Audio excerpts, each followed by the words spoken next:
नमस्कार दोस्तों। आज हम एक बार फिर आपके बीच लेकर आए हैं गौतम बुद्ध और घमंडी साधु की कहानी। हमें उम्मीद है कि आपको यह कहानी जरूर पसंद आएगी। तो चलिए शुरू करते हैं आज की ये कहानी। एक दिन की बात है जब गौतम बुद्ध नदी के किनारे पर खड़े थे, तभी एक बड़ी जटा वाला साधु आकर उनसे पूछता है कि क्या आप ही गौतम बुद्ध हैं? उन्होंने कहा, हाँ, मैं ही गौतम बुद्ध हूँ।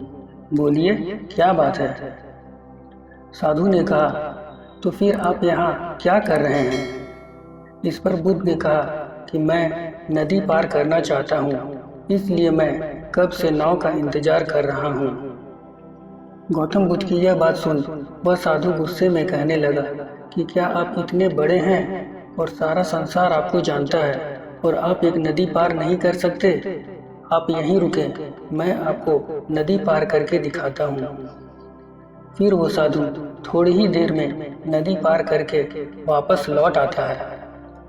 फिर गौतम बुद्ध को कहता है कि देखो, मेरे पास इतनी क्षमता और ज्ञान है, फिर भी लोग मुझे नहीं जानते और आप ऐसा कुछ भी नहीं कर सकते, फिर भी सारा संसार आपको जानता है।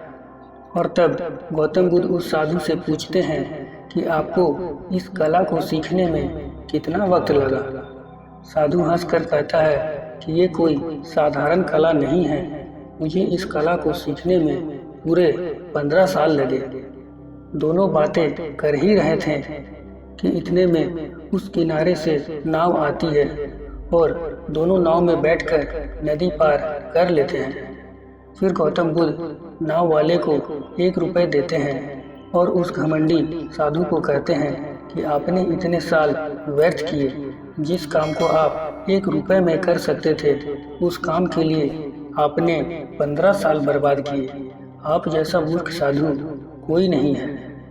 अगर यही 15 साल लोगों की भलाई और अपने जीवन को सार्थक करने में लगाते, तो आज आपको भी कहीं न कहीं पूरा संसार जान रहा होता और आप एक महान साधु होते। और मैंने हमेशा यही किया, समाज की भलाई और अपनी आत्मा की शांति, इसलिए लोग मुझे जानते हैं। गौतम बुद्ध का ज्ञान सुन उस साधु को पछतावा होने लगा कि आप सही कह रहे हैं, मेरे 15 साल व्यर्थ गए। अगर मैं भी आपके इस मार्ग पर चलता तो मेरा जीवन सार्थक हो जाता।